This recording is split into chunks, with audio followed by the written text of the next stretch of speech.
Assalamualaikum warahmatullahi wabarakatuh. Waalaikumsalam warahmatullahi wabarakatuh. Apa kabar semuanya? Sehat? Sehat. Sudah makan apa belum? Belum ya. Oke, udah. Sebelumnya Ibu sangat mengucapkan terima kasih kepada Ananda semua sudah meluangkan waktu untuk menghadiri kegiatan kita pada sore hari ini. Dan sebelum kita lanjut ke kegiatan selanjutnya, alangkah baiknya jika kita awali dengan berdoa dulu ya. Berdoa di dalam hati saja, berdoa dimulai. Berdoa selesai.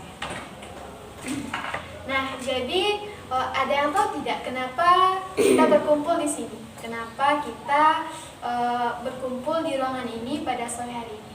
Tidak, Bu. Tidak ada yang tahu. Bimbingan kelompok. Mungkin diskusi. Iya, betul sekali. Jadi kita berkumpul pada sore hari ini yaitu untuk melakukan bimbingan kelompok. Nah, sebelumnya udah pernah tidak melakukan bimbingan kelompok? Sudah. Oh, sudah. Ada yang sudah, ada yang belum. Nah, jadi kalau yang sudah, seperti apa sih bimbingan kelompok itu? Nanti dulu, Bu. Iya. Mungkin nanti di dalam kegiatan ini kita akan membahas satu topik mungkin ya, Bu. Baik itu mungkin topik dari Ibu atau topik dari kita. Ya, bagus sekali ya. Jadi memang seperti itu. Jadi Ibu jelaskan sedikit lagi, bimbingan kelompok ini merupakan salah satu layanan dasar di mana nantinya kami sebagai guru BK, sebagai konselor akan membantu Ananda semua untuk mengembangkan karir, belajar, sosial dan sebagainya. Nah, jadi di dalam suatu kegiatan pasti ada tujuannya kan? Begitu juga dengan bimbingan kelompok ini. Bimbingan kelompok ini bertujuan untuk membuat Ananda semuanya semakin mengetahui diri Ananda sendiri, semakin banyak memiliki teman, dapat leluasa mengemukakan pendapat, dapat mempertanggungjawabkan pendapatnya seperti itu. Nah, jadi cara pelaksanaan bimbingan kelompok seperti yang kita laksanakan seperti sekarang ini, kita berkumpul lebih kurang 5-10 orang di dalam ruangan ini, saling berhadapan agar nantinya dinamika kelompok ini terjaga seperti itu. Nah, jadi nanti Ibu berharap juga di dalam kegiatan ini kita sama-sama suka dan rela, kita suka dalam melaksanakan kegiatan ini, kita suka dalam memberikan pendapat. Nanti jika ada hal yang itu berupa aib atau rahasia seseorang, kita harus merahasiakannya di sini. Tidak boleh kita beberkan kemana-mana. Dan juga Ibu berharap kita semua saling terbuka, mengemukakan pendapat, mengemukakan informasi yang kita dapatkan seperti itu. Nah, jadi sebelum kita lanjut ke kegiatan selanjutnya, sepertinya Ananda semua sangat tegang gitu kan? Ya kan? Kita relax saja. Oke, kita tepuk semangat pagi dulu. Walaupun sekarang sudah sore, tapi semangatnya harus semangat pagi. Oke. Kalau Ibu bilang selamat pagi, nanti jawabnya pagi luar biasa. Seperti itu. Bisa? Oke, kita mulai ya. Selamat pagi. Pagi luar biasa. Sekali lagi, selamat pagi. Pagi luar biasa. Wah. Jadi udah semangat belum? Udah nggak tegang kan? Jangan tegang-tegang ya. Nah, jadi sebelum kegiatan kita lanjutkan, seperti kata orang, tak kenal maka tak sayang. Kalau mau sayang ya kenalan. Oke, kita kenalan dulu ya. Dimulai dari Ibu, nanti dilanjutkan oleh sebelah kanan Ibu. Tapi perkenalannya sambil memperagakan apa hobinya. Contohnya seperti ini. Dimulai dari Ibu ya. Perkenalkan, nama saya Nifa Tafiza, bisa dipanggil Nifa. Hobi saya menari. Oke, dilanjutkan. Perkenalkan, nama saya Kintan, biasa dipanggil Kintan. Hobi saya berenang. Perkenalkan, nama saya Megita, biasa dipanggil Gita. Hobi saya Halo semuanya. Halo. Saya Monika Fani, biasa dipanggil Fani atau Ani atau sayang juga boleh gitu kan. Hobi saya yaitu mendengarkan musik. Dia mau mendengarkan musik. koplo Bu. Oke, lanjutkan. Baik, perkenalkan nama saya Rahma Ilahi, bisa dipanggil Rahma. Saya memiliki hobi Nyanyi. Baik, saya Maika Sarah, biasa dipanggil Sarah.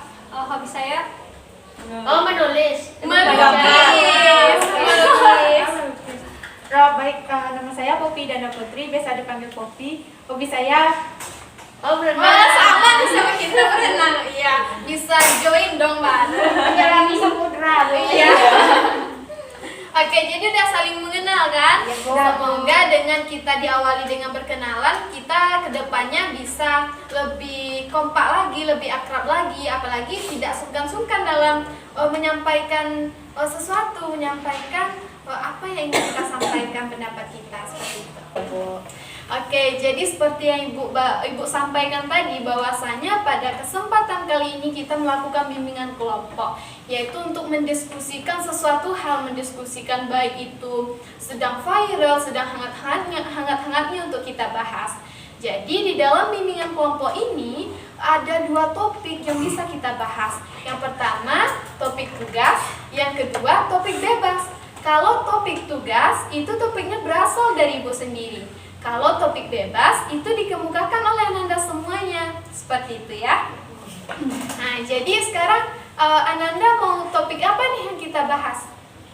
Tugas saja Bu. tugas saja. Oh, topik tugas. Setuju semuanya? Setuju. Nah, jadi kalau topik tugas berarti topiknya berasal dari Ibu Ibu. sendiri. Oke.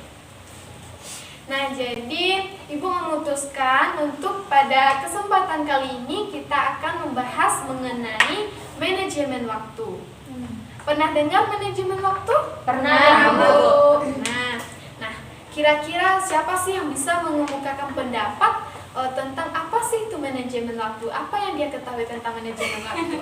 Baik, kepada Maika Sarah. jadi Bu, menurut saya manajemen waktu itu dari yang seperti yang dari bahasanya itu manajemen waktu. Manajemen berarti pengaturan diri kita terhadap waktu-waktu keseharian kita gitu. Ya, bagus sekali. Ada yang lain?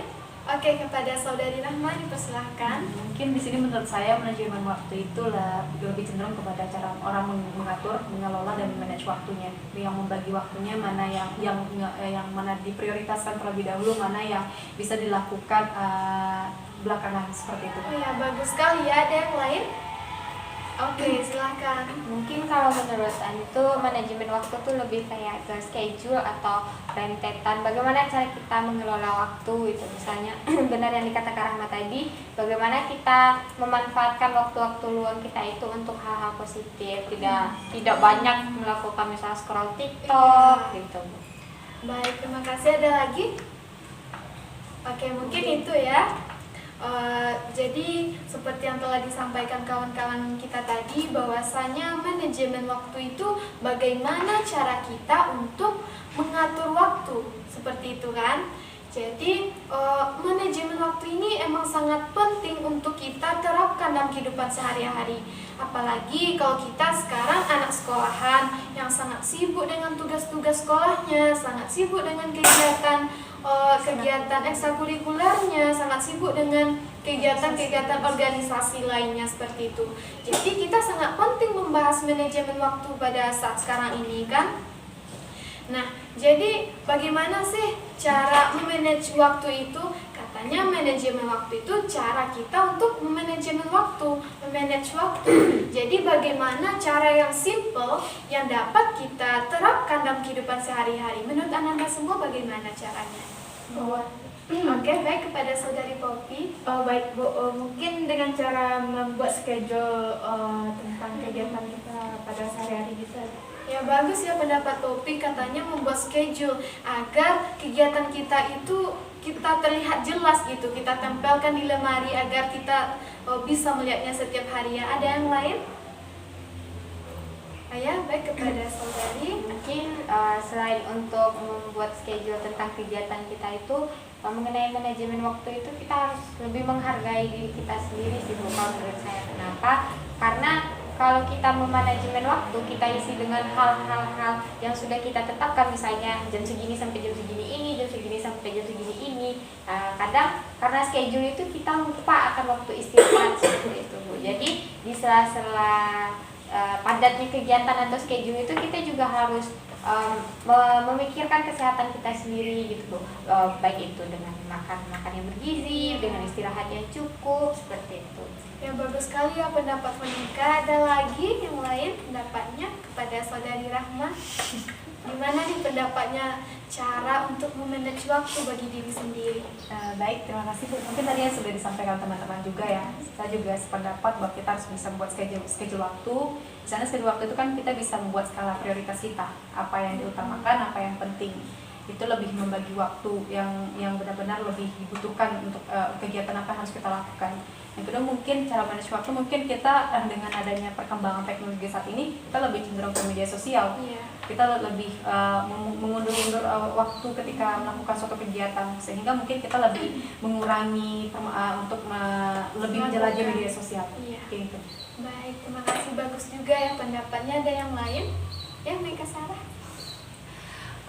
Kalau dari saya, cara untuk memanage waktu itu sebenarnya sudah disebutkan oleh teman-teman tadi, itu dengan membuat schedule, mengatur waktu-waktu yang mana yang penting, yang mana yang kurang.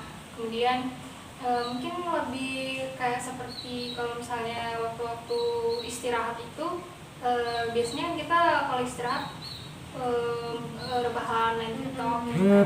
Jadi kalau menurut saya lebih baik diganti dengan kayak seperti membaca buku atau membaca web-web di website yang bagus gitu. Yang bermanfaat gitu ya. Jadi bagus sekali ya pendapat dari Ananda semua, bahwasanya kita dalam memanage waktu juga harus mengukur kemampuan kita, harus juga memikirkan kesehatan kita seperti itu, apakah kita sanggup menjalaninya seperti itu kan. Jadi seperti yang dikatakan Ananda semua tadi, bahwasanya kita harus memprioritaskan yang lebih utama dulu.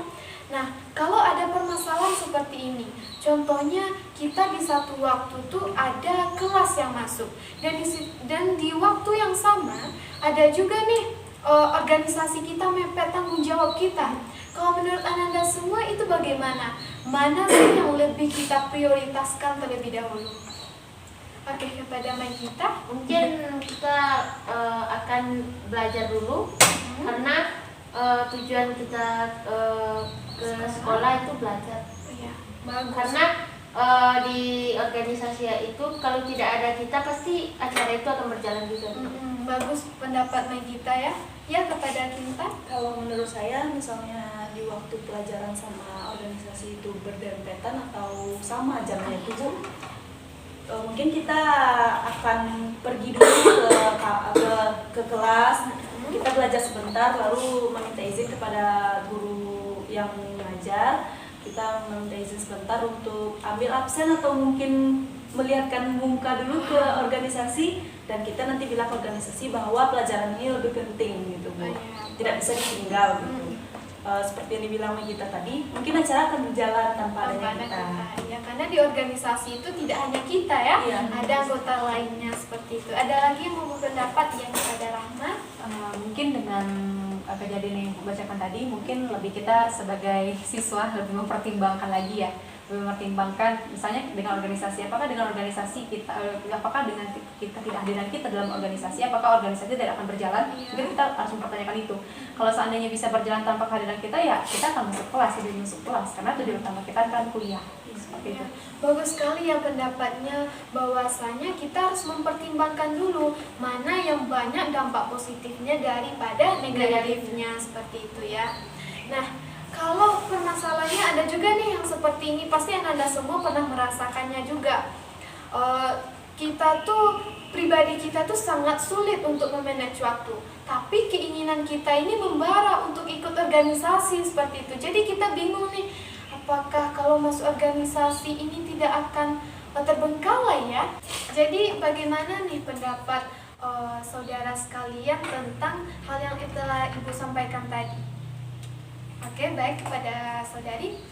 Sebagai siswa atau mahasiswa pasti individu itu akan tertarik dengan berbagai organisasi, apalagi di organisasi itu kita akan banyak menemukan teman-teman baru, banyak menemukan pengalaman-pengalaman baru seperti itu. Dan juga tidak jarang sih saya menemukan orang yang terlalu sibuk di organisasi sampai-sampai untuk studinya itu ketinggalan, bahkan kalau kayak di kuliahan itu kayak tinggal semester atau ngulang lagi seperti itu, Bu. Padahal kan itu sangat merugikan ya. Sekali ya. Iya, Bu. Terus mungkin boleh saja kita mengikuti organisasi, tetapi kalau kata orang Minang, ukwa diri je bayang-bayang, kayak gitu kan, Bu. Harus menyesuaikan kemampuan kita yang tahu diri kita yang tahu kemampuan kita, jadi kita harus tahu diri seperti itu, tidak boleh memaksakan. Bagus sekali ya. Ya, kepada Sarah. Kalau dari Sarah, Bu, mungkin seperti yang Ibu sebutkan tadi, kita tuh sangat susah mengatur manajemen waktu, tapi kita sangat ingin ikut organisasi. Kalau menurut Sarah itu kita bisa mulai dari kegiatan-kegiatan kecil. Misal kan kalau kita ikut organisasi itu kan pasti kita itu menjadi anggota tetap dari sebuah organisasi tersebut.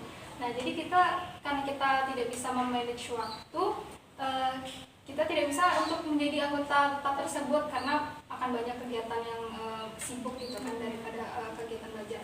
Jadi bisa dimulai dengan kegiatan-kegiatan kecil seperti kayak ada acara kita ikut menjadi kepanitiaan. Jadi kan kita dari kepanitiaan tersebut kita bisa mengukur kira-kira ketika jadi panitia ini kita bisa nggak memanage waktu gitu. Kalau misalnya bisa, berarti kita bisa melanjutkan ke jenjang selanjutnya atau menjadi anggota inti atau ikut ke organisasi yang lebih tinggi. Ya, bagus ya Sarah. Ada lagi? Mungkin itu ya. Jadi seperti yang disampaikan oleh teman kita tadi, bahwasanya hal yang harus kita lakukan itu kita harus mengukur kemampuan diri kita dulu. Bisa nggak sih, sanggup nggak sih kita menjalani sekolah dengan organisasi. Dan juga seperti yang dikatakan Maika Sarah tadi, kita bisa memulainya dengan organisasi atau kegiatan-kegiatan kecil dengan mengukur kalau ini bisa berhasil kita laksanakan dengan baik, dengan kewajiban kita tidak tertinggal, mungkin kita bisa juga ya melaksanakannya. Mungkin lebih bisa lah untuk dipikir-pikirkan kembali kita mau bergabung ke organisasi tersebut. Jadi sebelumnya Bu mau bertanya nih, apakah Anda semua ini ikut organisasi, aktif dalam keorganisasian? Tidak, Bu. Ada, Bu. Aktif ya? Wah, ada yang aktif, ada yang tidak. Jadi kalau bagi yang aktif, Ibu mau bertanya, ada nggak sih kesulitan-kesulitan Ananda dalam memanage waktu antara kewajiban sekolah dengan organisasi seperti itu? Siapa yang tadi yang aktif? Ya, kepada Saudari Rahma. Oke, terima kasih Bu. Mungkin dalam organisasi bisa dikatakan aktif itu ketika baru duduk di kelas 2 SMA kemarin. Saya sebagai menjabat sebagai wakil ketua Persatuan Muda. Di sana saya juga di mana waktu itu pada kejadiannya saya pada hari itu saya akan melaksanakan ulang harian. Sedangkan di organisasi pustakawan ini kita sedang mengadakan mempersiapkan segala peralatan atau apapun karena kita akan kedatangan tamu di luar karena tinjauan pustaka dari luar. Jadi di sana saya juga dibutuhkan di sana, sehingga saya merasa bingung. Sedangkan hari ini Mungha, sedangkan di situ saya juga dibutuhkan posisinya. Jadi saya konfirmasi dengan kepala perpustakaan, saya meminta waktu sedikit. Saya bertanya karena saya juga mengkonsultasikan juga kepada kepala perpustakaan tersebut kalau saya akan melaksanakan ujian harian. Sedangkan di sini saya juga dibutuhkan. Jadi bagaimana menurut pendapat Ibu? Seperti saya juga meminta pendapatnya karena takutnya nanti saya yang di sana takutnya nanti tidak pasti ada maksimal. Iya gitu. Contohnya, jadi kalau Ibu tuh menyarankan silahkan melaksanakan ujian harian terlebih dahulu. Nanti kalau sudah selesai baru datang kesini lagi. Mungkin seperti itu susahnya Bu. Iya. Ternyata setelah mendengar cerita dari Saudari Rahma tadi, mungkin ada kesulitannya ya. Tetapi baiknya juga dia tuh bisa menyeimbangkan seperti itu, dapat menyeimbangkan antara kewajiban emang yang diutamakan dengan yang dibutuhkan tadi seperti itu. Jadi dengan dia berkonsultasi kepada gurunya tadi ada solusi dan berjalanlah dengan baiknya. Dia berjalan ulangan harian juga, pustaka ini juga seperti itu ya. Oke, sepertinya udah mengantuk, apalagi Kintan sangat mengantuk dari tadi. Kalau kita mau bermain dulu boleh nggak? Boleh, Bu. Oke, siapa nih ada yang mau usulan, Bu? Kita harus bermain, ini sangat asik seperti itu. Ada nggak sih permainan-permainan yang biasa Ananda lakukan? Kalau ini gak main sih Bu, kayak lebih banyak gerakan-gerakan gitu Bu, kayak misalnya mana pinggangmu, bulangkan pinggangmu, seperti itu. Nah, kayaknya seru nggak sih? Mana Ya, pinggangmu, juga bulangkan perlu kita pinggangmu. coba. Ayo praktekkan ya nih. Boleh Bu? Boleh. Oh boleh dicontohkan. Kayak misalnya Berdiri. Ayo, berdiri nggak? berdiri lagi. Iya Bu, boleh. Ayo kita semuanya berdiri ya.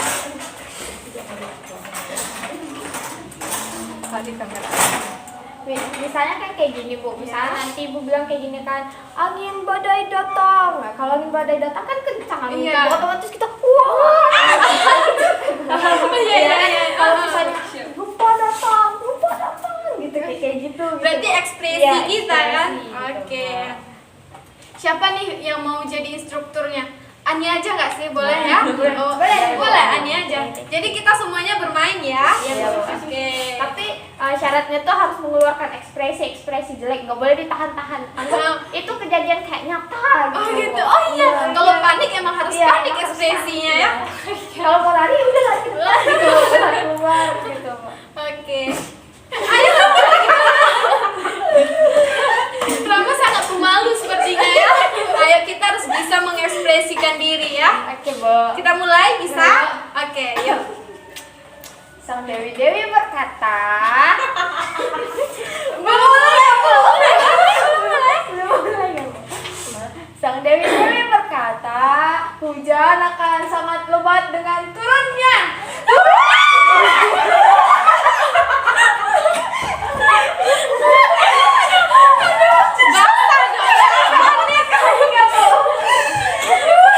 Wah, seru ya. Sekali lagi dong, boleh sekali lagi. Lagi, Bu. Lagi dong. Sang apa ya? Sang raja berkata, 2 hari lagi angin akan datang dengan sangat kencang-kencangnya.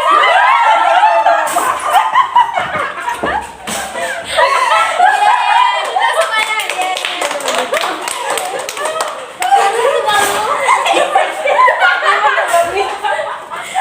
Mungkin terlalu banyak. Sarah sangat menjiwai. Apalagi kopi. Kopi juga sangat menjiwai. Nah, jadi oke, terima kasih ya Boneka Stefani sudah menunjukkan permainan kita pada hari ini. Sangat bahagia sekali ya. Sangat Bu. Sepertinya Sarah sudah lama tidak mengekspresikan Selalu dipendam. ya, selalu dipendam, akhirnya sekarang terluapkan. Kalau saudari Rahma gimana? Senang nggak melakukan kegiatan kita pada ya permainan? Iya, masih malu sepertinya. Kecil deh. Tapi kita semua salut loh kepada Rahma ya kan, dengan kondisi dia yang pemalu dia bisa mengungkapkan loh tadi cerita dia bahwasanya dia pernah memiliki pengalaman memanage waktu dengan organisasi dia seperti itu. Sangat bagus sekali ya, mohon dipertahankan yang semuanya. Nah, udah semangat kan? Udah fokus, udah bisa kembali fokus kan? Udah. Nah, jadi dengan pembahasan kita manajemen waktu itu dapat kita ambil kesimpulan. Sebelum itu Ibu mau bilang bahwasanya kewajiban kita yaitu bersekolah itu memang yang paling utama. Tapi organisasi ini juga penting. Gimana pentingnya? Iya, sangat penting karena kita dapat memperluas pertemanan kita, mempererat silaturahim seperti itu kan. Jadi, Ibu sangat menyarankan kalau seandainya Ananda semua mampu dan bisa untuk menjalankan kedua-duanya, itu sangat bagus sekali. Apresiasi untuk diri kalian semuanya karena kalian bisa menjalankan itu. Tetapi bukan berarti kita tidak ikut organisasi, bukan berarti kita tidak hebat. Kita juga hebat, kita mempunyai kehebatan masing-masing seperti itu. Nah, jadi tadi ada beberapa solusi yang diberikan oleh teman-teman kita, bahwasanya kita bisa nih membuat schedule dengan mengukur kemampuan kita. Kita juga harus memperhatikan kebutuhan diri kita. Dengan membuat schedule itu kan kita pampang nih di kaca kita atau di lemari kita yang kita lihat setiap hari. Wah, saya hari ini harus melakukan ini, harus melakukan ini, seperti itu. Dan juga kita harus menyayangi diri kita loh. Kita mentang-mentang sibuk sekolah, sibuk organisasi, diri kita tidak terkontrol, kesehatan kita tidak menjadi baik seperti itu. Jadi seperti yang dikatakan Anda semua tadi, kita harus makan makanan bergizi, tidak boleh telat seperti itu ya. Apalagi di sini mungkin banyak yang kos-kosan seperti itu ya, jauh dari orang tua, harus merawat diri sendiri, harus berpandai-pandai seperti itu. Oke, sebelum kegiatan kita akhiri, Ibu mau meminta komitmen dari Ananda semua. Bagaimana sih komitmen yang harus Ananda lakukan pada diri Ananda sendiri dari pembahasan kita ini? Oke, siapa yang mau berpendapat lebih dahulu kepada kita? Kita tidak boleh membuang-buang waktu gitu Bu. Kalau ada waktu yang penting, kita gunakan ke yang lebih penting. Jangan kita gunakan, kan masih ada waktu, kita tiduran dulu lah, main HP dulu lah, atau melakukan hal-hal yang tidak berguna. Kalau ada waktu luang itu, gunakanlah waktunya sebaik mungkin. Ya, bagus sekali ya. Ada lagi ya kepada Poppy? Kalau bagi saya, komitmen saya dari sekarang saya terapkan. Saya tuh harus membuat schedule, dan di dalam schedule itu harus membuat kegiatan yang bermanfaat bagi saya. Misalnya saya harus membaca buku gitu kan Bu. Jadi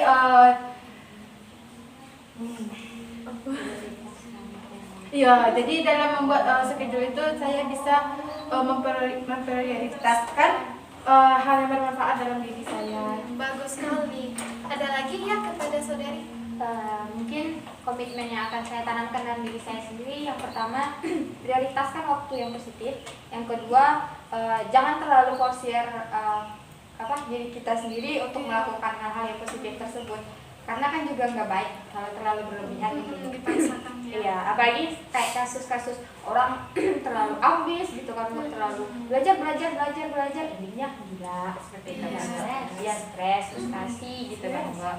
Nah, dan juga mungkin kita lebih kayak kalau misalnya udah datang masa jenuh gitu Bu, mungkin kita perlu healing gitu Bu, biar fresh gitu ya, refreshing kayak gitu kan. kita jadi senang juga ya melakukan kegiatan-kegiatan lainnya. Ada lagi? Ya, Rahma dipersilakan.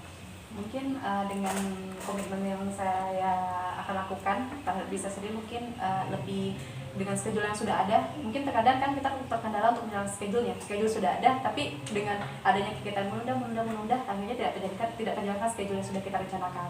Sehingga mungkin untuk schedule yang sudah dibuat, yang sudah di-prepare, mungkin kita lebih menjalankan secara kontinu lagi, secara lebih konsisten lagi. Ya, ada lagi, Sarah? Kalau dari saya sama seperti teman-teman, yaitu membuat schedule, kemudian menjalankan schedule itu dengan lebih konsisten lagi. Ya, yang terakhir nih siapa? Ayo kita. Mungkin ya betul dikatakan teman-teman tadi, kita harus membuat schedule dan pas kita membuat schedule itu tekatkan niat. Ya, bagus sekali pendapatnya, bagus sekali komitmen yang telah Ananda semua tetapkan di dalam diri Ananda semua.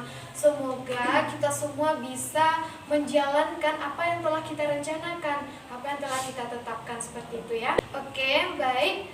Sebelum kegiatan kita tutup nih, kalau seandainya kita berencanakan lagi untuk melakukan kegiatan selanjutnya, apakah bisa? Bisa, Bu. Masih mau ikut? Mau.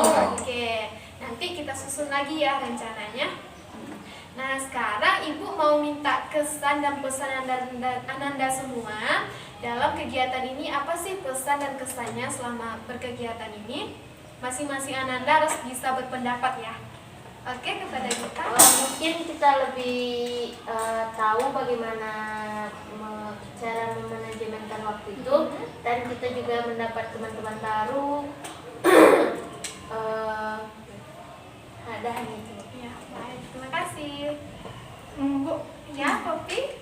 kalau pesan saya, kalau untuk diri saya sendiri akan lebih memprioritaskan mana yang lebih baik untuk diri saya. Kalau kesannya dalam kegiatan ini saya merasa sangat mendapatkan banyak ilmu atau informasi dari teman-teman saya. Terima kasih ya, Cinta. Kalau saya lebih menghargai waktu-waktu yang ada gitu. Waktu yang tersisa atau waktu luang kita harus menghargai dan kita harus bisa menggunakannya secara baik gitu. Kalau itu pesannya mungkin saya senang karena saya bisa lebih banyak mengetahui gimana cara kita lebih menghargai waktu. Terus ya kepada Monica. Kesan Ani dalam kegiatan kali ini itu dimana saya sendiri bisa melihat wajah-wajah konyol teman-teman saya gitu, bisa melihat teman-teman saya bergembira tanpa adanya beban seperti itu kan. Dan juga pesan saya, semoga kita semua bisa memanajemen waktu lebih baik lagi, bisa konsisten dengan apa schedule yang kita buat nantinya. Oke, kepada Saudari Rahma.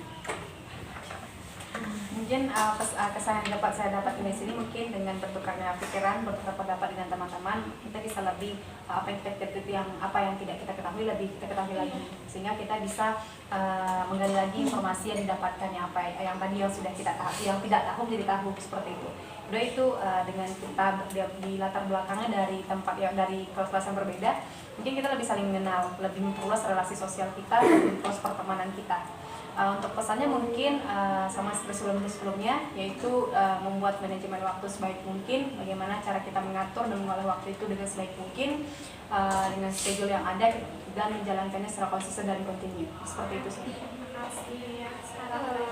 Kalau dari saya untuk kesannya dalam melakukan kegiatan dan kelompok ini, saya bisa mendapatkan informasi-informasi tentang bagaimana manajemen waktu, kemudian mendapatkan informasi atau cerita dari teman saya organisasi, bagaimana cara dia mengelola waktu, dan itu pun akan jadi sebuah acuan bagi saya yang ingin juga ikut organisasi gitu kan.